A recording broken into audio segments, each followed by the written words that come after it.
Eccoci di nuovo qui, pochi minuti dopo le 23, dopo un dibattito vivacissimo con tanti ospiti. Bentornato al governatore del Veneto, Luca Zaia. Grazie, buonasera a tutti. Buonasera Presidente.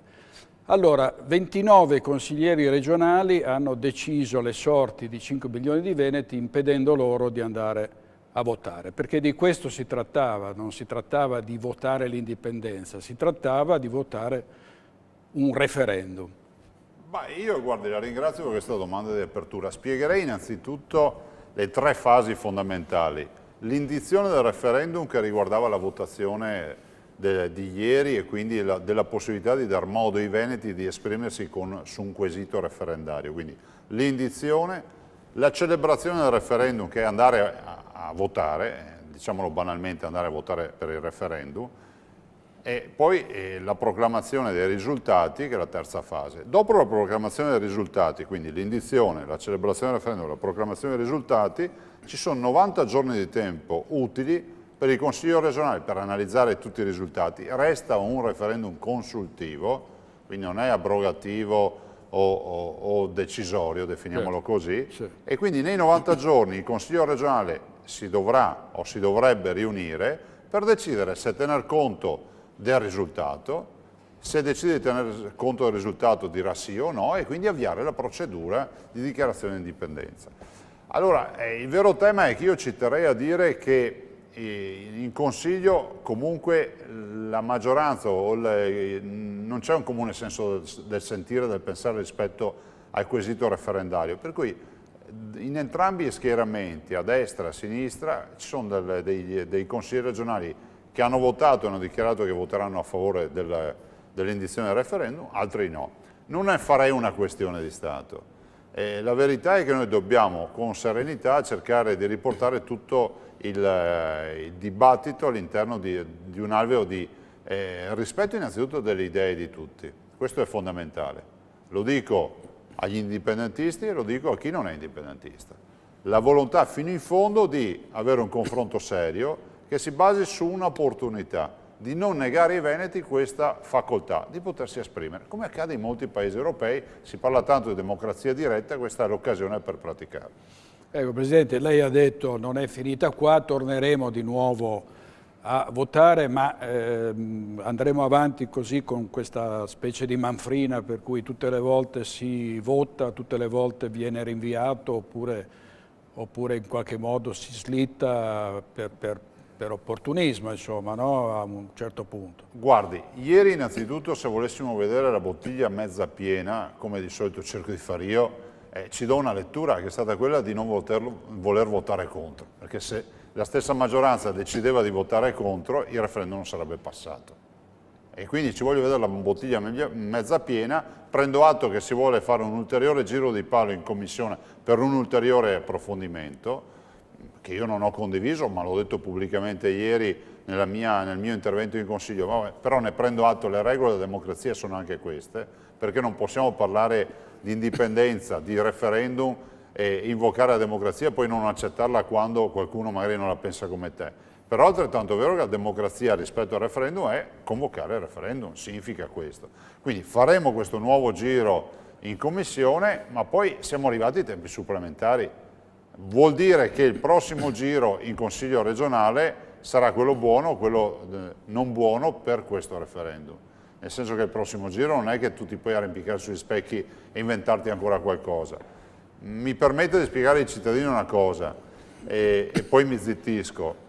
Qual è il motivo del contendere? Si andrà in Commissione e so già qual è la tesi, perché comunque è una tesi che mi è stata presentata in più occasioni, dove molti consiglieri sostengono il Presidente della Regione, cioè il sottoscritto, ci porti un parere legale univoco. Cioè dire in Italia di portare un parere legale univoco su qualsiasi cosa è impossibile. Beh, in queste ore, insomma in queste settimane abbiamo visto di tutto sulla vicenda Berlusconi, tutto il contrario di tutto, ma lo vediamo anche sulla vita di ogni giorno, nel senso basta guardare le sentenze addirittura tribunali che si smentiscono a vicenda su fatti simili o sugli stessi fatti. Allora chiedere un parere autorevole, legale, rispetto a questo vuol dire non averlo mai, perché comunque abbiamo dei giuristi che ci dicono che c'è la totale compatibilità con un percorso costituzionale e con la Carta dei diritti delle Nazioni Unite, e poi se vuole parleremo anche di questi aspetti tecnici, e c'è chi dice che è totalmente inadeguata e incostituzionale ogni azione rispetto anche alla sola indizione del referendum. Però vorrei ricordare che la più grande preoccupazione che può avere un consigliere, che è quella dello scioglimento del Consiglio per aver commesso atti contro la Costituzione, è insignificante in questa fase, perché comunque siamo in una fase nella quale non si decide nulla, non si delibera nulla e non si va contro la Costituzione. Presidente, molti ieri sera degli ospiti presenti, in particolare Morosin e Cantarutti, dicevano qua bisogna che si esca allo scoperto, si prendano delle decisioni radicali. Il Presidente Zaia, se fosse davvero dalla nostra parte, dovrebbe dimettersi per testimoniare la sua rabbia e la sua indignazione, ripresentarsi poi alle prossime elezioni e prendere come capo di una lista Lega, Indipendenza Veneta o quello che è un sacco di voti. Cioè. Guardi, io capisco fino in fondo la preoccupazione e anche l'amarezza che molti dei militanti di Indipendenza Veneta e comunque di quello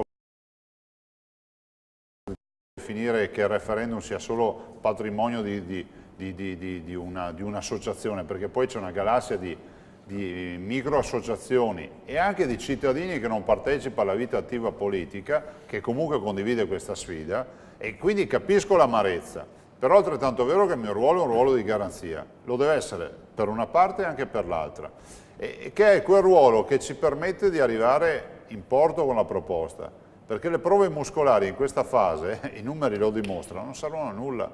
Allora, siccome io sono abituato a ragionare per obiettivi, se l'obiettivo è quello di indire il referendum, il percorso deve essere un percorso chiaro e lineare, perché altrimenti non ce la faremo mai. Siccome io sono convinto che la strada sia quella giusta, che sia quella del confronto sereno, che sia quella anche di dibattere fino in fondo, anche di stringere i denti qualche volta. Insomma, guardi, oggi stiamo discutendo la partita del referendum, ma mi permette di dire che ne ho viste tante di partite dove comunque ti morsichi anche la cinta, te la metti in bocca per non sentire il dolore, però poi alla fine è il risultato che conta. Essere pragmatici in questa partita è fondamentale.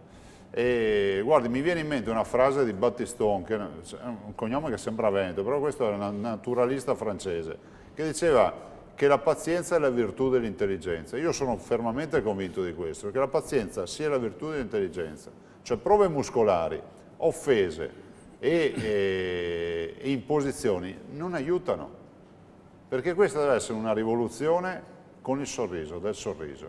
Deve essere una rivoluzione moderna, rispettosa della legge, perché lo si può fare, perché nel momento in cui noi diciamo che la legge è compatibile, dobbiamo dimostrare che non siamo preoccupati della legge, perché se a un certo punto diciamo non rispettiamo più la legge, vuol dire che allora siamo preoccupati della legge. La legge è compatibile e se ritiene, glielo spiego anche perché è compatibile.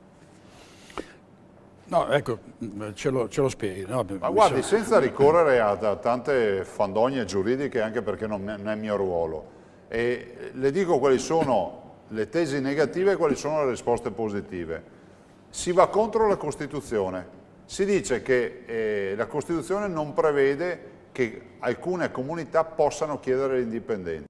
Bene, la Costituzione ha due articoli che vanno letti assieme, l'articolo, non vorrei sbagliare i numeri, e dico che una è indivisibile. Il 10 se non sbaglio, ma potrei anche sbagliarmi, sono nell'80, adesso c'è un po' di confusione, però c'è un altro articolo che dice che il Parlamento è autorizzato a firmare trattati per la parametri dello Stato. Del resto l'Italia li ha già fatti questi trattati, li ha fatti ad esempio col trattato del 1975, e quindi con la cessione della parte B di Trieste, ma c'è giurisprudenza anche internazionale europea che ci parla di questi trattati, la Cecoslovacchia, cechi e slovacchi, il Kosovo e quello che sta accadendo, che so, in Catalogna piuttosto che in Scozia.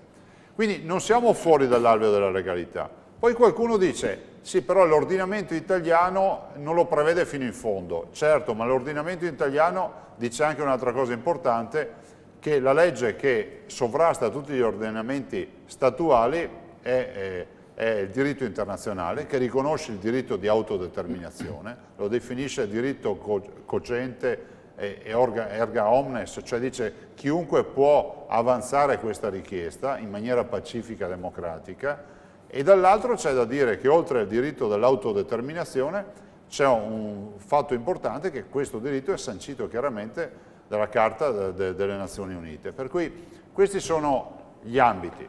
Poi c'è un'altra contestazione. Se si va contro la Costituzione c'è la punizione. Ma ci sono due articoli, il 126 della Costituzione che parla del scioglimento del Consiglio e rimozione del Presidente quando compiono atti contro la Costituzione. Ma questi atti contro la Costituzione non li stiamo compiendo. Dall'altra parte però c'è anche da dire che c'è un altro articolo della Costituzione, che è il 122, che dice che i consiglieri regionali nell'esercizio delle loro funzioni, esprimendo opinioni o voti, non sono perseguibili, cioè non è che devono rispondere quando vanno a votare o dicono qualcosa in Consiglio regionale. Per cui in questo contesto si tratta di guardare con serenità il percorso, che è quello di dire vogliamo o non vogliamo dar modo ai veneti di esprimersi. Poi non c'è scritto da nessuna parte che ci sarà una maggioranza a favore del referendum oppure no, allora, cercheremo di capirlo. Ecco, cioè, per dirle, se io fossi un avversario del sì, se io non volessi il Veneto indipendente, ma farei battage e mi batterei per dimostrare con quel referendum che i veneti diranno no, e chi è per il sì farà battage e comunicazione per dire che i veneti diranno sì. Cioè non ci vedo tutti questi misteri, no? Poi è un referendum consultivo, potremmo anche dire, bene, abbiamo preso atto che la comunità veneta è per il sì, quindi anche le politiche, nell'attesa dell'indipendenza, ma anche le politiche territoriali devono essere più rispettose, ad esempio, di quello che è un'espressione democratica dei veneti. Senta, però si dice anche che il referendum è in fondo un espediente per rallentare tutto, per allungare i tempi e per non arrivare mai all'indipendenza. Lei crede che ci sia anche questo? E poi, soprattutto, chi ha paura del referendum per l'indipendenza? Insomma, vedendo i nomi che hanno votato contro lo possiamo anche intuire, ma qual è la paura? Cioè che un giorno il Veneto si stacchi, che poi si debba intervenire coi carri? No, non ho capito. Cioè, guardi, che paura c'è? È una questione di potere. Ho sostenuto e sostengo i referendum dei radicali. Ho votato e dichiarato in tempi non sospetti con gli ultimi 4-5 referendum di qualche anno fa. Ho votato contro i dettami del mio partito, ho votato no per la privatizzazione dell'acqua, no alle centrali nucleari e così via. Per dire che noi tutti, amministratori, la politica, deve rendersi conto che comunque, come dice Rousseau nel contratto sociale, noi siamo lì a rappresentare il popolo. Il popolo ti ha delegato. Nel momento in cui il popolo ci dice guarda, chiamaci a convegno, radunaci nei seggi elettorali perché vogliamo dirti la nostra rispetto al tema dell'indipendenza. Noi non è che abbiamo tante scelte da fare, cioè non è che possiamo dire siccome io sono contro l'indipendenza dico no al referendum perché non vorrei mai che il popolo fosse contro di me, perché questa è la lettura politica. Cioè se tu sei contro l'indipendenza o sei a favore, per te la convocazione del referendum deve essere ininfluente. Perché io ad esempio sono a favore dell'indipendenza, potrebbe accadere che il popolo veneto dica bocci politicamente questa idea, la può bocciare clamorosamente anche, e quindi ne prendo atto che il popolo veneto va in tutt'altra direzione. Per dire che potrebbe rischiare il sostenitore anche del sì rispetto alla convocazione del popolo. Guardi, io non sono proprio autenticamente convinto che sia proprio una partita che è una passeggiata comunque. Però noi abbiamo l'obbligo di lasciare al popolo la facoltà di decidere.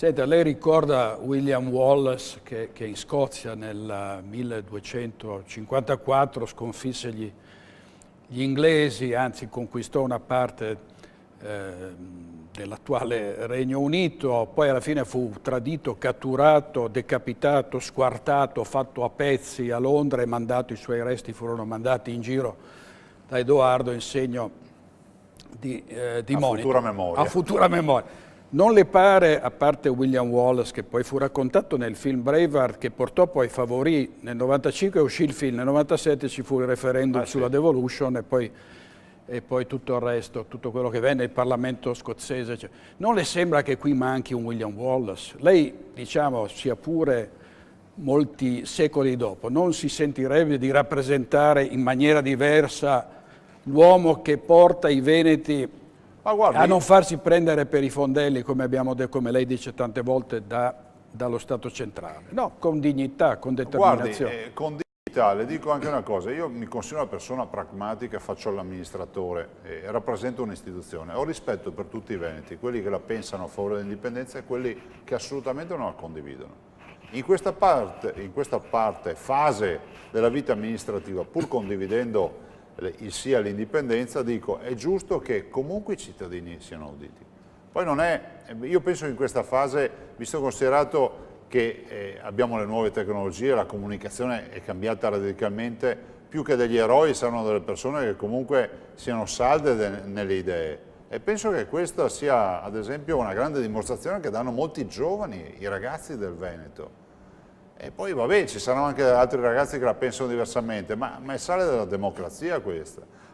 Vedere da una parte o dall'altra che comunque c'è l'offesa piuttosto che l'indignazione perché tu mi chiedi una cosa che non condivido. No, noi non siamo padroni del palazzo, cioè noi non siamo padroni del palazzo. Se mi arrivasse un referendum che chiede di stabilire che il Veneto, a chiedere ai veneti se vogliono essere ancora più romanocentrici o meno, cioè sentiamoli, cioè io non ho questi problemi, non ce li ho, perché noi siamo lì a rappresentarli i veneti, non a obbligare i veneti ad assecondare le nostre scelte, a rappresentarli. Quindi insomma referendum e poi eventualmente lei diceva si adeguano le scelte della politica a quella che è la volontà popolare. Sì, io direi direttore due fasi.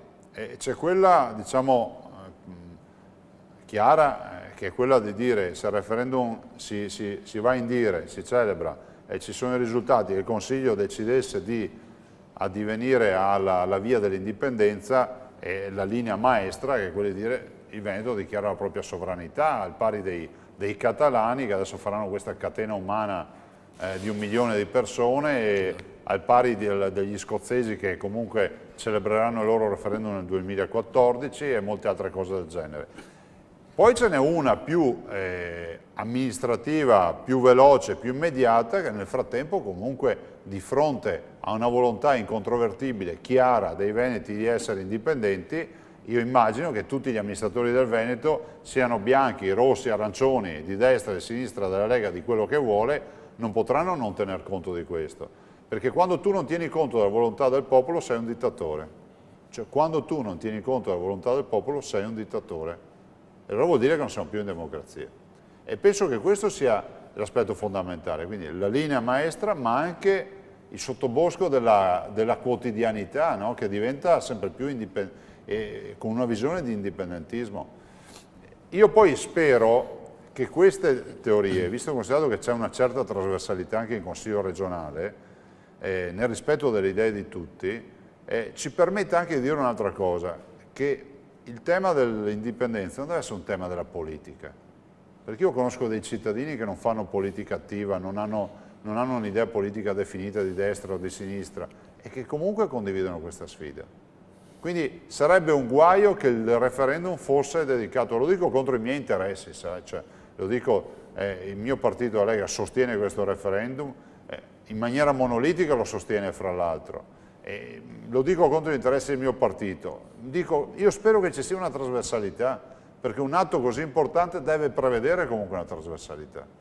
Ecco, non le sembra però abbastanza paradossale che l'alleanza tra Lega e PDL sia contrassegnata da questa frattura su un tema comunque importante, no? La Lega a favore, lei alfiere di questo referendum e tutto il PDL contro, salvo Sernagiotto. Come cambieranno gli equilibri? Anche questo fatto, lei vota per il referendum, Zorzato, il suo vice, vota contro, cioè non è se non altro imbarazzante. Guardi, per me non cambieranno, prima di tutto perché questo non era oggetto di programma elettorale. Vorrei ricordare che non è nel nostro programma di governo. Mi sarei molto adirato e incavolato se fosse stato uno dei punti del programma di governo e fosse stato disatteso in questa maniera.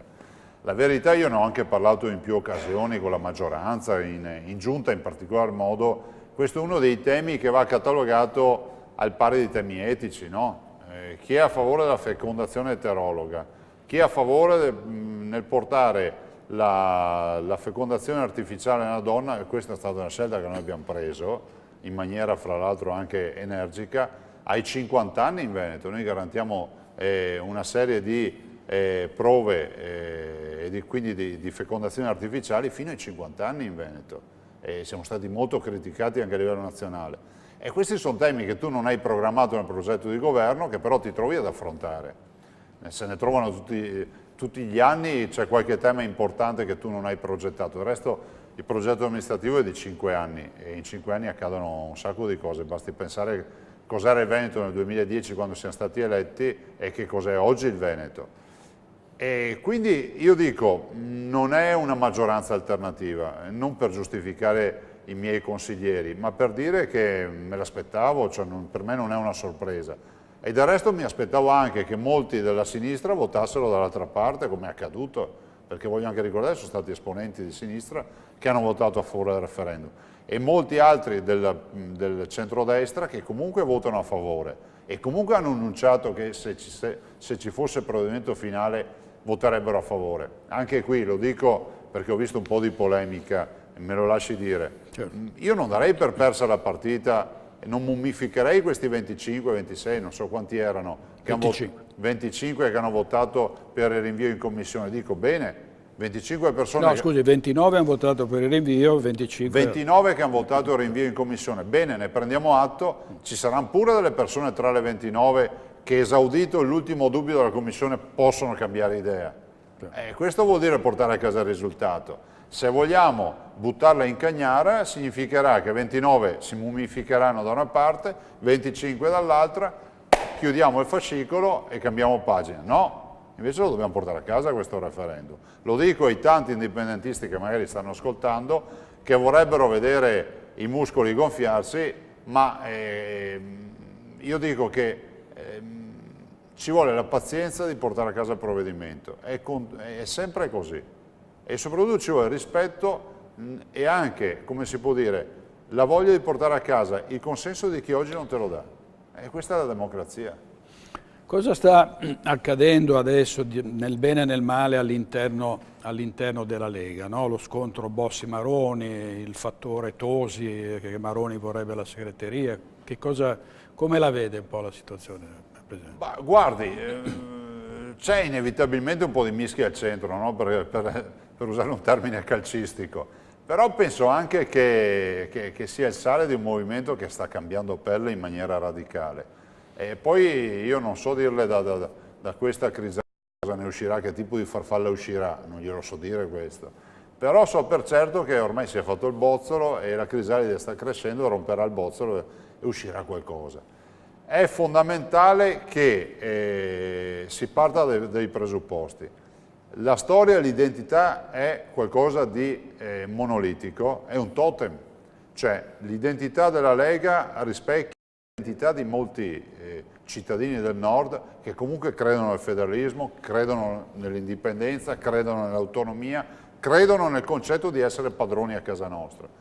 Sono elettori della Lega, non lo sono, non vanno a votare, votano altri partiti, ma comunque è quel famoso, come io lo definisco, è quella oltre la Lega, cioè il leghismo vero che va oltre la Lega, c'è il leghismo che sopravvive alla Lega, come spesso dico, cioè quindi c'è un contingente di cittadini che è sensibile a questi temi.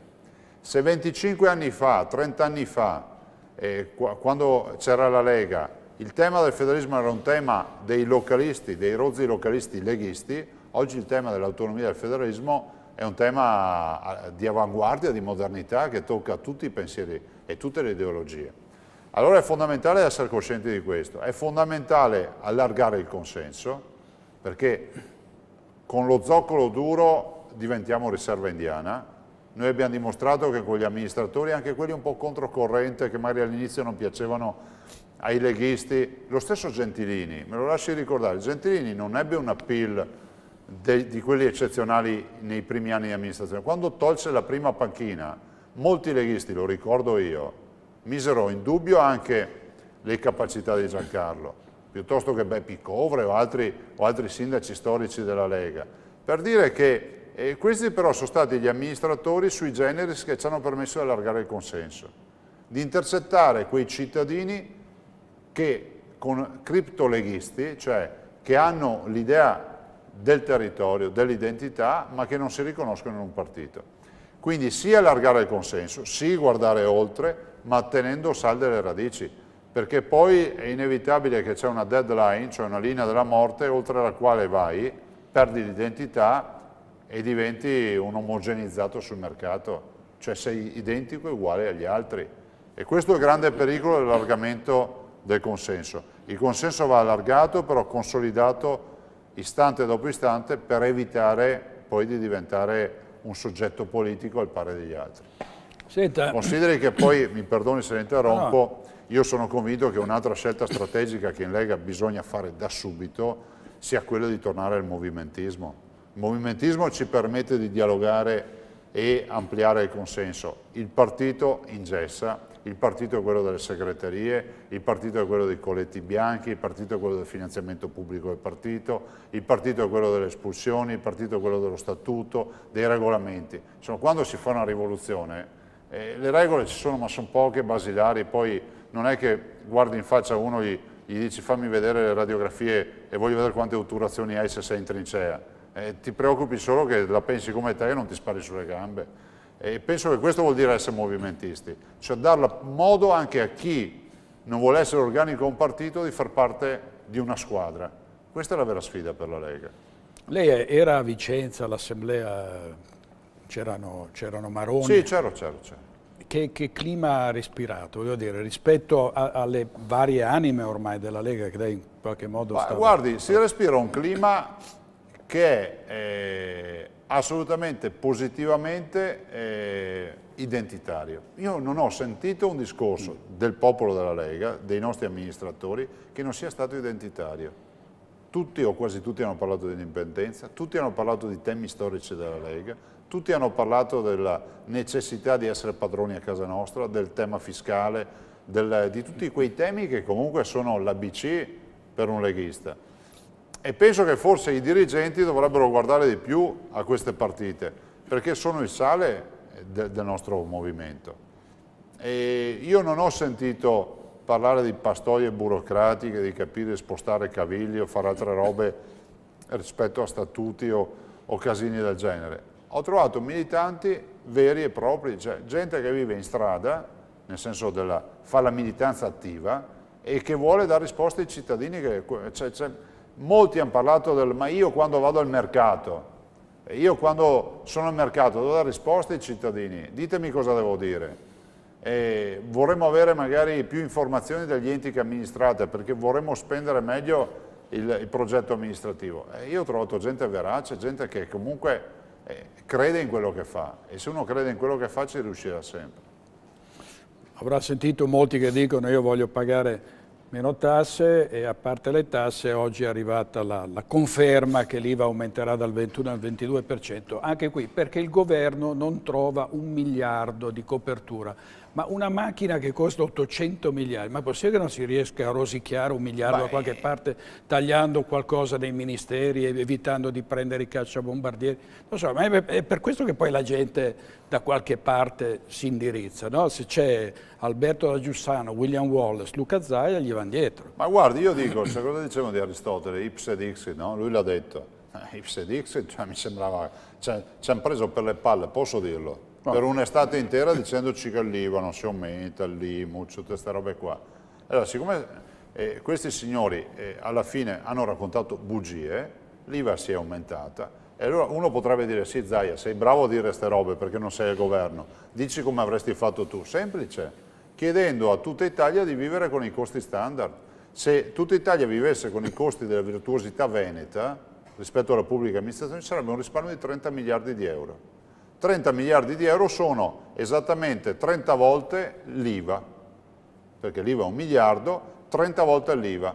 L'IMU è 4 miliardi, quindi anche i 4 miliardi... Allora, se noi pagavamo il punto di IVA, io avrei fatti 2 a questo punto, 1 miliardo di un punto, 1 miliardo di un altro punto sono 2 punti, 4 miliardi di IMU, siamo a 6 miliardi, ci restano ancora in saccoccia, direttore, 24 miliardi, che sono una cifra paurosa, semplicemente chiedendo all'Italia intera di vivere in maniera civile e virtuosa. Cioè, ad esempio, io faccio sempre un esempio perché renda l'idea, pasto in ospedale da noi 6,5 €, al sud, ce lo dice il Ministero, si arriva anche a 60-80 € un pasto in ospedale. Allora, l'IVA si poteva abbassare, morale qual è? Che noi pagheremo 1 miliardo di IVA perché qualcuno deve continuare a sprecare. E questa è la morale di questo racconto che ho fatto. Ieri è arrivato, l'altro ieri è arrivato a Padova e poi se n'è andato Guglielmo Epifani, segretario del Partito Democratico, che ha detto più volte è ora di riprenderci il Veneto. Secondo lei è una chimera, è un sogno, è possibile che ci sia un sorpasso dopo insomma, le vittorie in vari comuni dei sindaci di comuni importanti, dei sindaci del PD, potrebbe succedere qualcosa anche... Ma guardi, poi c'è una piccola contestazione dal punto di vista proprio lessicale. Riprendere vuol dire che prima ce l'avevi, loro non l'hanno mai avuto, per cui potrebbe dire è ora di prendere il Veneto, sarebbe stato più compatibile come dichiarazione. Ma guardi, sinceramente non è una novità e capisco anche, loro fanno una loro azione politica che è quella di pensare di portare un candidato alle elezioni regionali che avrà il consenso dei veneti a favore dei veneti che voteranno un candidato della sinistra, magari ex comunista, non so, ma queste sono scelte che poi faranno i veneti. Io penso che tutti gli esponenti autorevoli nazionali della sinistra che passano in Veneto vengono sostanzialmente sempre a dire due cose, da quando sono io presidente. Bisogna mandare a casa Zaia, lo dicono ovviamente gli esponenti di sinistra, e poi offendono il Presidente della Regione. Io, come vede, non rispondo mai, perché vedo delle persone che vengono qua anche molto autorevoli, che aprono la bocca per creare un circolo d'aria in mezzo alle arcate dentarie, che si mettono a parlare di quote latte, di problemi di viabilità, di robe del Veneto e non sanno neanche pronunciare per bene i nomi dei nostri paesi. Quindi lei mi capisce, quando senti pronunciare nomi, c'è da gente che non si sa neanche da dove viene, è meglio che torni a casa sua. Archiviata la Patreve, no? Lei ha detto l'altro giorno basta, non se ne fa più nulla. Beh, insomma, guardi, allora, mi lasci dire che se facesse una ricerca storica della Patreve penso si stia parlando da 30 anni ormai. E puntualmente, come la politica del cucù, ogni tanto quando c'è un po' di fiacca di politica, cioè di solito quando c'è sempre una categoria di osservatori nella politica che dice bisogna pensare in grande. Quando lei sente questa frase, stia tranquillo che dopo qualche giorno esce qualcuno e dice facciamo la Patreve. Allora, la Patreve resta comunque una fantasia, nel senso che non c'è un provvedimento amministrativo, ci sarà pure una visita da un ministro, ci posso andare 1000 volte dal ministro, ma il ministro non ha la bacchetta magica di vai a casa e fai la Patreve, deve andare in Parlamento. In Parlamento mi risulta che il ministro non abbia mai presentato nulla. Bene, oppio per i popoli? Molto probabilmente sì, ma glielo dico anche perché io i veneti, i trevigiani, ho sempre parlato con chiarezza. Io non sono contro la Patreve perché qualcuno dice Zaia difende il potere regionale, ma che cos'è il potere al giorno d'oggi? Che cos'è? Occuparsi di 170.000 disoccupati? Occuparsi di un'economia che non tira? Occuparsi delle banche che non danno soldi ai cittadini? Occuparsi dei problemi sociali? E questo è il potere che vogliono gli altri, ma glielo regalo se sanno difendere questi cittadini, ben volentieri. La verità è un'altra. Io dico da amministratore, se la Patreve fosse veramente una realtà, io penso che sia pericolosa per il Veneto e spiego perché. Non capisco per quali motivi, glielo dico da trevigiano. Trevigiani, veneziani e e i padovani debbano avere più autonomia e il resto del mondo no. Inneschiamo una guerra tra poveri. Visto e considerato che leggo le dichiarazioni dei sindaci coinvolti che mi dicono che Patreve ci dà più operatività, più autonomia. Bene, non ho capito perché 2 milioni di veneti debbano essere trattati meglio degli altri 2 milioni e mezzo o 2 milioni e 7 che se ne stanno fuori dal Patreve. E allora se il tema è l'autonomia, abbiamo un governo che accoglie tutte le nostre istanze, ho visto il ministro Del Rio, ha detto ma sì, ma non c'è problema, ovviamente sono solo dichiarazioni, non c'è null'altro, le dia a tutti i veneti, no? Perché i bellunesi non hanno diritto di avere l'autonomia della Patreve, o i veronesi, o i vicentini, o i rodigini? La verità è che è una farsa e sfido chiunque a dimostrarmi che non sia una farsa. Questa è una farsa ed è a questo punto oppio per i popoli. Ma oppio per i popoli, lo dico, nel rispetto dei cittadini, perché i cittadini vanno rispettati. Io inviterei tutti di parlare di Patreve quando hanno le carte scritte. Facciamo così, un bel silenzio stampa. Quando avete le carte scritte discutiamo di carte. Ad oggi nel provvedimento ministeriale c'è solo una roba. 10 città metropolitane in Italia, il Veneto ne ha una, si chiama Venezia, punto. Tutto il resto sono fantasie. Presidente, mentre l'Europa spesso e volentieri anche nelle ultime ore bacchetta l'Italia con avvertimenti, se si supera il debito del 3% si riprende la procedura di infrazione, eccetera, eccetera, e Letta cerca di rassicurare, qualcun altro parla di una, non si sa bene dove si veda dove vedano questa ripresa, ma intanto in Veneto, a piove di sacco, ultimo suicidio ieri, imprenditore chiama gli operai, dice non possiamo più andare avanti, chiudiamo, poi va dietro l'azienda e si toglie la vita. No? Stasera Nicola Porro sta scoprendo in un altro programma che c'è il problema dei suicidi in Veneto. Meglio tardi che mai, 3 anni dopo hanno scoperto che c'è questo problema. Beh, sono più di 60 ormai gli imprenditori che si sono suicidati, lo dico spesso non in contesti di vacanza, in villaggi turistici, ma nelle loro aziende o come in questo caso dietro la propria azienda. Io non entro nel caso specifico, cioè vanno le condoglianze mie di tutti i veneti a questa famiglia, la vicinanza e tutto quello che possiamo fare siamo qui. Però in senso generale, anche in virtù dei dati che ho dallo sportello inoltre, che ha un'utenza al giorno di cittadini che chiedono di essere aiutati, mi dicono che comunque la crisi mette in discussione dei modelli sociali, la crisi mette in discussione anche la vita delle persone, come si è visto come in questo caso. La crisi in un contesto come il nostro, magari varrebbe la pena dirlo a livello nazionale, è diversa. La nostra non è una crisi che poi si traduce in burocrazia, in consegna dei libri in tribunale, in scartoffie, in curatori fallimentari, in concordati. Da noi l'80% delle aziende ha meno di 15 dipendenti, il che significa che la crisi significa dire ai tuoi lavoratori, pochi lavoratori che hai come in questo caso, che magari saranno degli amici d'infanzia, dei vicini di casa, dei parenti, e magari sei padrino del figlio di qualcuno o lui è padrino dei tuoi figli e con i quali hai condiviso una sfida che è durata una vita, devi dirgli non ho più da darti da mangiare, sapendo che fuori non c'è lavoro. E quindi il peso sociale quell'imprenditore se lo porta a casa. Noi siamo fatti così. A livello nazionale vorrei dire, spieghiamo che accade qui perché questo è il motivo. Il legame profondo che c'è tra il datore di lavoro e il lavoratore non è quello che c'è alla Fiat di Mirafiori. Qui da noi tutti si chiamano per nome, qui da noi lavoratori e imprenditori si incrociano nella stessa piazza del paese, nello stesso bar, fanno spesso le vacanze negli stessi posti e questa è la vera partita.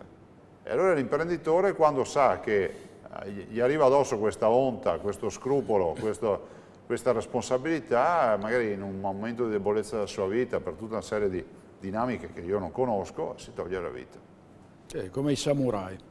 Senta, cuneo fiscale, no? Altra presa per il naso di questo governo, ma continuano a parlare di cuneo fiscale, dare più soldi ai lavoratori, ma non si vede traccia di modifiche. Guardi, io direi che se usciamo dalla crisi, e qualche segnale c'è, e pensiamo di uscirci agevolmente, lasciando lo stipendio a un lavoratore a 1.100-1.200 euro al mese, siamo dei poveri illusi. Se dalla crisi si esce aumentando i consumi, per aumentare i consumi bisogna dare più soldi a chi lavora. Il che non vuol dire che il datore di lavoro deve spendere ancora di più.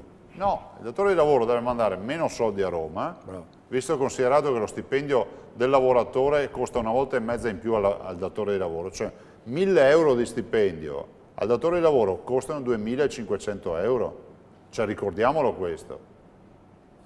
E quindi se io metto in capo al lavoratore più potere d'acquisto, cioè più soldi nella busta paga, è inevitabile che qualche speggiuccia in più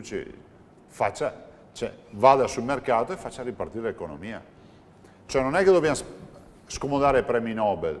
Se l'industria dell'auto, piuttosto che quella del mobile, piuttosto che quella dell'elettrodomestico, piuttosto che quella calzaturiera, parlo di tutte industrie che comunque interessano il Veneto, piuttosto che quella dello sport system o altro ancora, è in difficoltà, è perché qualcuno comprerà la lavatrice con minor facilità, è perché qualcuno non comprerà più 2 paia di scarpe all'anno, ma ne comprerà uno e andrà a risuolare quando si fanno i buchi. E questo motivo è quello che si chiama poi crisi. Si chiama nel peggiore dei casi recessione e peggio ancora deflazione, cioè quando tu, anche se hai un piccolo risparmio e potresti ancora essere un consumatore, decidi di non spendere più. Noi siamo arrivati a questo punto. Quindi la verità è abbassare le tasse. Abbassare le tasse. Noi abbiamo una tassazione media del 68,5% in Italia. Una tassazione del 68,5% contro il 46% della media europea, contro il 25% della Carinzia. Siamo oltre 20 punti fuori mercato rispetto ai nostri colleghi tedeschi. C'è poco da far vedere i tedeschi in televisione. Cioè, che senso ha confrontare una comunità che paga il 46% di tasse con una che ne paga i 20 punti in più? Vuol dire essere fuori mercato. Cioè, tutto a noi costa 20% in più, o meglio, la produzione guadagna il 20% in meno. E dopo dare più soldi in busta paga. Quindi tutta la partita del cuneo fiscale è una partita importantissima per far ripartire l'economia. Senta, aumentano le tasse in maniera grottesca, come sappiamo e come vediamo tutte le volte, aumenta anche la spesa pubblica. Se lei fosse a Palazzo Chigi, dove taglierebbe questa spesa pubblica che evidentemente nessuno vuole tagliare perché di fatto aumenta? Guardi, io farei un provvedimento che viene ancora prima del taglio della spesa pubblica. Rivedrei i poteri in capo agli amministratori democraticamente eletti. Perché poi, guardi, destra, sinistra, tutti noi amministratori, io non mi rifiuto di pensare che ci sia qualcuno che si fa eleggere in un comune piuttosto che in una regione o in una provincia per disintegrare la sua amministrazione. Poi c'è sempre lo spirito del buon padre di famiglia, no? Tutti noi abbiamo delle idee, no? Io ad esempio, se chiede a me, vorrei vendere tutto quello che è vendibile dalla regione, che non è funzionale all'oggetto sociale. Noi dobbiamo curare i cittadini, fare le strade, occuparsi dei disabili. Non dobbiamo occuparci del campo da golf del Cansiglio piuttosto che dell'agriturismo che abbiamo nel Veneziano, di aziende agricole, di appartamenti nella città storica di Venezia, di alberghi, di bar, di tutte robe che abbiamo che non producono reddito, perché se producessero uno dice beh me li tengo, sono affittati a prezzi spesso simbolici e non ci guadagniamo nulla. Abbiamo una responsabilità penale e civile sull'immobile perché è nostro, dobbiamo provvedere alla manutenzione. Non siamo un privato che può comunque scantonare un po' e programmare in maniera facile tutto, ma abbiamo gare, leggi, per carità. E io dico, vendere tutto, prima roba. Seconda cosa, concentrarsi sull'oggetto sociale dell'amministrazione. Cioè, ognuno deve occuparsi di quello per cui è chiamato a governare, non per il resto. E poi fare quelle grandi modifiche, ad esempio il taglio delle società, noi abbiamo un sacco di società. Perché le dico questo? Perché se si avesse il coraggio a Roma di fare un provvedimento, direi quasi commissariale, io ho gestito l'alluvione come commissario, era diverso che gestirla come presidente normale. Se ci facessero diventare tutti dei commissari ad acta per le nostre amministrazioni, non dico sospendendo la democrazia, che no, assolutamente no, rispettando tutte le regole della democrazia che sono quelle del Parlamento, ma con dei poteri speciali, ma guarda che l'Italia si risana velocemente. La verità è che le prime vittime della burocrazia siamo noi. E i cittadini purtroppo che reclamano risultati spesso non si rendono conto che chiedendo sempre di togliere sempre più discrezionalità agli amministratori, gli amministratori non decidono più nulla, perché siamo pieni di carte, cioè le carte stanno affossando. Cosa tagliare a livello nazionale? Applicare subito i costi standard, 30 miliardi di risparmio, fare in modo che ci sia una gestione più morigerata a livello ministeriale. E se lei va a Roma, non serve entrare nei ministeri, per le strade di Roma non è cambiato nulla. Quella è una città che continua a vivere di burocrazia, quella è una città che continua a vivere di ministeri, di palazzi, le auto blu sono tante quante prima, tutto funziona come prima e la crisi la guardano con il binocolo, no? Col canocchiale da distante, perché non sanno neanche che cos'è. Quindi noi dobbiamo ridimensionare tutta la macchina amministrativa. Pensi che addirittura ci sono degli studi sui costi standard, noi abbiamo in alcune comunità un eccesso di dipendenti pubblici che non c'entrano nulla con le necessità di quegli enti. Il Veneto ha una dotazione di dipendenti pubblici, quando dico Veneto dico tutto il Veneto, non solo la regione. Mi viene in mente, oggi sul Corriere c'era un pezzo, mi pare, Regione Puglia, il centro meteo della regione... la Campania. La Campania, 87 dipendenti, che cazzo fa? Scusate la parola, ma che cavolo fanno? Beh, no, io ho letto peraltro che sono qualche centinaio più che 87. Qualche centinaio. Però, al di là di questo, se siamo per un attimo di guardare indietro e guardiamo avanti, sarebbe già sufficiente dire che il centro meteo non deve più assumere per il resto della sua vita. Che i forestali in Sicilia, che sono 22.000 contro i 400 del Veneto, non se ne assumono più. Io non dico licenziarli, per carità. Questo vorrebbe dire che le agenzie di rating internazionali sanno già che l'Italia da qui ai prossimi 20 anni avrà 500.000 più o meno, questi sono i dati, di dipendenti pubblici in meno, semplicemente dicendo di non assumere più. La verità è che questi continuano ad assumere. Assumono e mandano su mare magnum tutto questo personale che non serve. Varrebbe la pena invece di dedicare queste risorse a defiscalizzare le imprese che creano occupazione vera e che assumerebbero questi ragazzi. E usciremo dall'assistenzialismo per andare nell'economia reale. Che io sappia, lei è stato l'unico presidente di regione che ha proprio fatto la sua parte contro la chiusura del Tribunale di Bassano. Era sul Ponte degli Alpini durante le proteste. Il risultato, no, di tutte le proteste, gli avvocati, i cittadini, le istituzioni che hanno partecipato, perché altre come il Comune di Bassano non si sono viste, il risultato, la Cancellieri è andata avanti senza guardare in faccia a nessuno, ha cancellato Bassano, altri tribunali, peraltro in Veneto molti altri comuni, Dollo, San Donà di Piave, Conegliano, ci sono stati accorpamenti con Venezia, con Treviso, eccetera. C'è ancora una speranza, pare che vengano recuperati 8 comuni, c'è ancora uno spiraglio secondo lei? La speranza è l'ultimo a morire. Io ho parlato col ministro Cancellieri e il ministro Cancellieri mi aveva anticipato la volontà di comunque dar vita a una corsia preferenziale a questi 8 tribunali e Bassano c'è. Io non so poi giuridicamente cosa accadrà, guardo i fatti. Se la corsia preferenziale è svuotare il tribunale, mandare tutti i magistrati a Vicenza e gestire una lenta agonia del tribunale, cioè non è che siamo 4 tonti che non capiscono che si sta chiudendo il tribunale, per cui io sono assolutamente dalla parte del foro, dei magistrati di Bassano, a difesa di Bassano. Vorrei ricordare che Bassano è un tribunale che ci è costato circa 12 milioni di euro, è nuovo, mancano ancora le scrivanie, è un tribunale efficientissimo, 7 anni e mezzo di causa civile in Veneto, 2 anni e mezzo a Bassano, è un tribunale che fra l'altro insiste non su un'economia debole, inesistente, ma su uno dei distretti industriali più importanti del Veneto. Allora, qualcuno a Roma mi ha detto, ma noi abbiamo privilegiato, è vero, anche piccolissimi tribunali, ma nelle zone dove c'è infiltrazione mafiosa. Cioè, a me risulta che i delinquenti vanno dove ci sono i soldi, non dove ci sono i pecorai, no? E anche perché lì una volta ci andavano solo a fare i rapimenti. Noi abbiamo problemi di infiltrazioni malavitose. La cronaca ce lo dice tutti i giorni. I dati della DIA ci dice che, e anche la Commissione Nazionale Antimafia ci dice che abbiamo infiltrazioni di capitali societari, ci sono delle finanziarie, sono tutti dati ufficiali.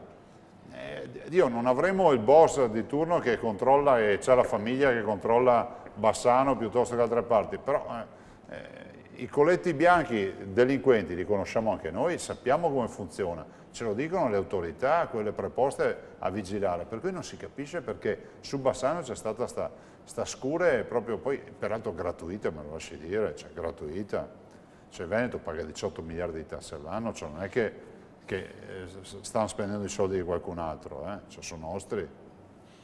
No, che poi tra l'altro la cosa, adesso c'è bufera su un gesto che non si sa da chi sia stato compiuto, insomma durante questa manifestazione qualcuno ha appeso dei manichini, li ha impiccati agli alberi dove erano stati appesi. Sì, cioè, infelice, di cattivo gusto e poco rispettosa della storia, perché quegli alberi con quelle targhe, fra l'altro che ci sono con i nomi, come si può dire, è una continua tragedia passarlo. Io ci passo qualche volta quando capita in macchina, e guardi, butti l'occhio e capisci che lì, poi io ho l'immagine delle foto storiche dei partigiani impiccati lungo quel viale, non so neanche quale sia il nome del viale, lungo quel viale. Dei martiri, credo. Sì, che fra l'altro riporta il nome giusto.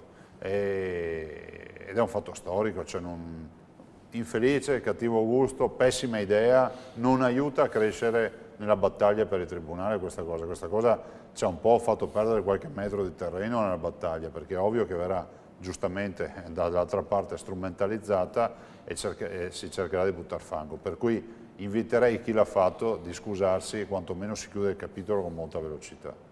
Presidente, parliamo dei sindaci, noi come lei sa ne ospitiamo tantissimi qui a Focus e il ritornello è sempre quello, patto di stabilità, poche risorse, tesoreria a Roma, siamo sull'astrico, non sappiamo come fare, proprio l'ordinaria amministrazione. Guardi, noi abbiamo 1 miliardo e 312 milioni, se non ricordo male, o 300 milioni bloccati a Roma dal patto di stabilità. Abbiamo assistito alla più gran farsa nazionale, cioè noi abbiamo questi soldi bloccati, che sono soldi nostri, che potremmo utilizzare per pagare i conti delle imprese che hanno lavorato per la regione, o fornito servizi, o fatto qualche opera, e Roma ci dice no, il patto di stabilità, tu non puoi toccare questi soldi per tutta un'ottica di bilancio nazionale che deve essere sempre in pareggio. Quindi noi paghiamo per il sud e per tutte quelle comunità che sono in disavanzo. Poi Roma però ci dice, siccome i conti bisogna pagarli, te li presto io i soldi. A noi ha prestato 1 miliardo e 4, allora noi abbiamo a Roma bloccati in conto corrente 1 miliardo e 3, Roma ce ne presta 1 miliardo e 4, quindi deduco che siano i miei soldi, e ce li dà il 5% di interessi, noi nel 1 miliardo e 3 non ci guadagniamo nulla. Cioè Roma usuraia, cioè il governo usuraio, perché non esiste che tu mi trattieni, mi blocchi i miei soldi, mi presti poi con tutto un sotterfugio l'esatta cifra che io ho lì bloccata e mi chiedi il 5% di interessi. Non esiste. Noi l'abbiamo fatto perché? Perché abbiamo voluto pagare 1 miliardo e 400 milioni di conti ai veneti, che poi arrivano anche le microimprese che sono subappaltatrici, abbiamo già liquidato i primi 700 milioni, entro giugno del prossimo anno liquideremo anche gli altri 700 quando ce li daranno. E dico che è tragica questa vicenda, quindi il patto di stabilità è la più grande porcheria che in questo paese si sia inventata. Peraltro penso anche che la responsabilità ce l'abbia in ugual misura il centrodestra con il centrosinistra. Il centrosinistra che comunque al governo se volesse, ormai c'è dal novembre 2011, potrebbe togliere il patto di stabilità. E il centrodestra perché comunque in tempi non sospetti poteva toglierlo e non l'ha tolto. Senta Presidente, che cosa si sente di dire così agli indipendentisti che hanno lamentato? Ieri abbiamo visto anche hanno dimostrato la loro rabbia anche con immagini che abbiamo dato ieri, erano davanti alla Salute e quando sono usciti i consiglieri regionali hanno fischiato, hanno urlato. In fondo questi hanno un ideale, vogliono difendere la loro terra, insomma. Ma guardi, io penso che loro abbiano la bontà dell'idea, abbiano la determinazione di chi è convinto di essere sulla strada giusta. Io peraltro la condivido questa idea, però inviterei tutti a fare mezzo passo indietro. Siccome poi alla fine è il risultato che conta, Machiavelli nel Principe non diceva solo che il fine giustifica i mezzi, ma diceva anche un'altra cosa importante, che il principe deve essere volpe e leone. Allora, la parte del leone l'abbiamo già utilizzata, adesso utilizziamo quella della volpe, perché ho l'impressione che solo artigli non serva a nulla. E siccome se non ci sono la maggioranza dei voti in Consiglio regionale, perché prima o poi si arriverà, e il provvedimento non passa, non è che poi puoi dar dire a uno prenderlo per il cravattino e dirgli senti, tu dovevi votare per me, perché questa non è democrazia. E quindi il convincimento passa non attraverso l'offesa, ma passa attraverso l'intesa, l'approfondimento e la volontà di portare fuori. Se so che sono dalla parte giusta, ti convincerò fino alla fine e cercherò di farlo fino alla fine perché tu mi possa aiutare. Anche perché l'argomento più buono che ci sia è quello di dire non spetta a me, non spetta a te, ma spetta a 4.881.000 veneti esprimersi. Ecco, in attesa che i veneti possano esprimersi, perché di questo si tratta, cioè vorremmo ribadirlo, qui non c'era in gioco l'indipendenza, c'era in gioco l'opportunità che si poteva dare o non dare a un popolo di votare, che è la cosa più democratica che ci sia in un paese in cui si parla spesso a vanvera di democrazia, di pluralismo e poi non si dà voce a nessuno. In attesa di cambiamenti vari, che strumenti ha un presidente di regione per far cambiare atteggiamento, perché le azioni poi sono quelle che sono, a un esecutivo che continua a dar bastonate alla periferia? Cioè ci sono delle leve, degli strumenti, dei meccanismi che consentono a un governatore di dire mi avete rotto le scatole, adesso vi do io una bella Ma guardi, io ho assistito a una farsa, glielo dico anche qui perché mi sono trattenuto oltre misura. C'è una farsa che è bene chiarire. Noi abbiamo presentato un progetto come giunta al Consiglio un anno fa per l'applicazione dell'articolo 116 della Costituzione per chiedere più autonomia. Quindi è un percorso che dice coinvolge il Consiglio dice facciamo una proposta di richiesta di autonomia al Governo, il Governo poi la riconoscerà. Allora, sentirmi dire da autorevoli esponenti del governo ma dovete fare la proposta in Consiglio, non l'avete ancora votata, io dico che il governo a Roma, è bene che ci chiariamo, se avesse veramente la convinzione che modificare il 116 e quindi recepire l'articolo 116 come è scritto e quindi dare più autonomia ai territori, lo fa d'ufficio, non serve che la Regione del Veneto glielo chieda. Cioè è bene chiarire che non serve la domanda della Regione del Veneto. Cioè il governo può, in virtù di quell'articolo, decidere che le regioni possono fare un sacco di cose, non sarà autonomia, ma sarà una devoluzione per alcuni temi, no? Che so, il catasto. La gestione potrebbe essere regionale o altre partite importanti, non so, accentuarle ancora di più per l'istruzione, la sanità. Però dico, è inutile che si vadano a prendere in giro i cittadini dicendo ma Zayad ancora fermo in Consiglio il 116, ma stai zitto. Ma taci, fai te il provvedimento, se sei a Roma fai il provvedimento. C'è gente che gli manca anche la minima formazione giuridica ed è scandaloso che questi rappresentino i cittadini italiani.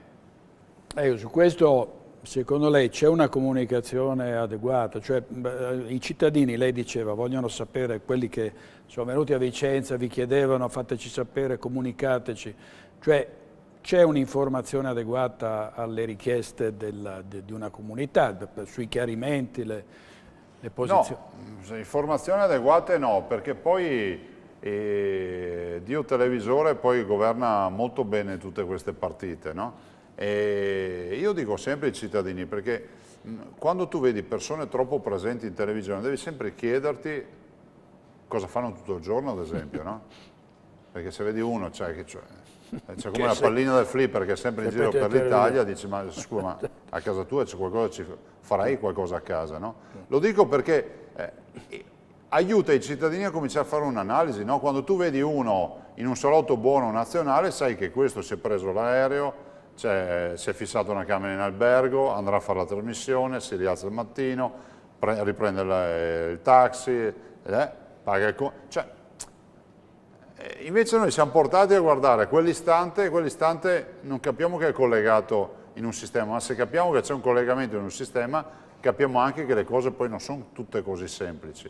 Lo dico perché è fondamentale che anche noi cittadini cominciamo anche a porci un po' più in discussione, no? Quando ormai il mondo della comunicazione ci dà un predigerito.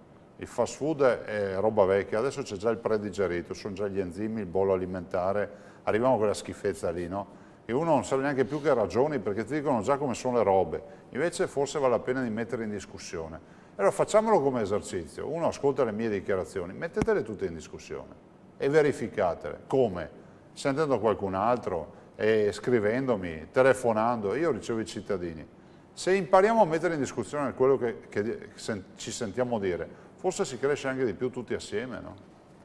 Oggi il voto finalmente insomma, sulla decadenza di Berlusconi, poi ci sarà c'è il videomessaggio del Cavaliere. Lei su questa vicenda come la pensa, Presidente? Perché qui ci sono pro e contro Berlusconi, però di fatto è un uomo delle istituzioni che si è trovato in mezzo a tante vicende giudiziarie, che adesso è stato condannato anche a pagare 500 milioni alla CIR di De Benedetti per la corruzione di un giudice, 400 milioni a questo giudice che ha fatto una sentenza falsa. Questa è la sentenza e la condanna.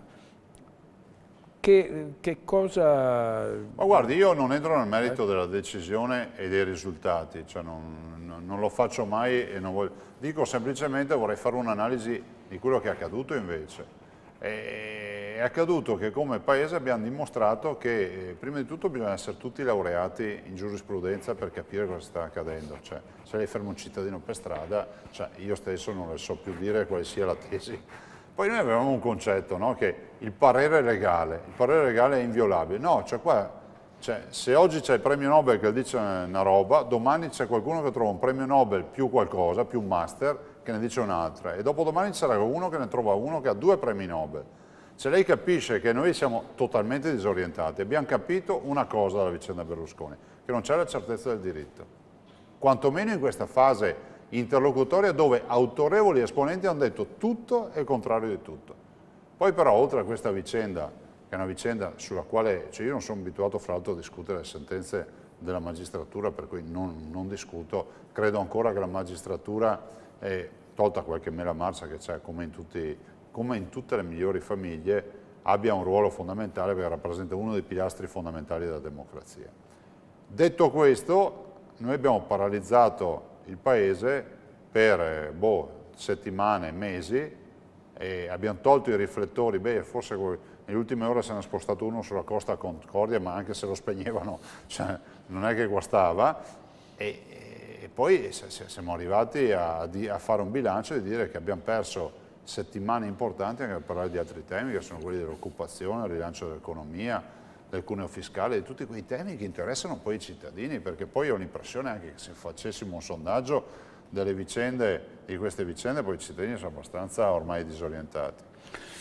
E con il sindaco di San Giorgio in Bosco potremmo trovarci Berlusconi ai servizi sociali lì, perché il sindaco lo ha invitato a scegliere quel paese e quella comunità nel caso dovesse decidere di andare ai servizi sociali e non ai domiciliari. Indipendenza o morte, oppure indipendenza e comunque si va avanti a cercare di ottenerla senza atti eclatanti? Ma guardi, chi antepone la violenza a un progetto giuridicamente sostenibile e difendibile vuol dire che non capisce nulla. Nel senso che questo progetto, a mio avviso, da come l'ho letto io, da come ho avuto modo di approfondire, di sentire anche autorevoli giuristi, è un progetto che comunque apre una nuova strada. È un progetto che comunque farà giurisprudenza. È un progetto che comunque si aggancia ad altri progetti internazionali europei. Ho parlato prima della Cecoslovacchia, del Kosovo, della Spagna, quindi della Catalogna, ma anche dei Paesi Baschi, di tutto il tema della Scozia e di tutto quello che verrà avanti. Ma pensiamo alla Slovenia, pensiamo a quello che è accaduto nell'ex Jugoslavia con la Croazia. Cioè, insomma, nulla è mummificato. I confini degli Stati comunque sono sempre in possibile variazione. Noi abbiamo un progetto che è un progetto chiaro. Discutiamo con serenità di questo progetto nell'alveo della democrazia e della legalità.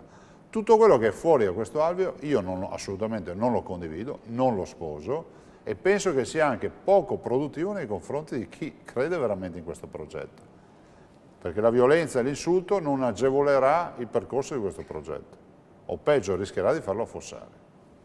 Presidente, grazie molte per averci detto la sua ancora una volta. Stasera abbiamo fatto proprio un'eccezione, abbiamo spostato i telegiornali alla mezzanotte, quindi partono tra pochissimo proprio perché volevamo che il governatore del Veneto si esprimesse su una fase importante della storia della politica di questo territorio, che è questa richiesta del referendum per l'indipendenza. Grazie a tutti.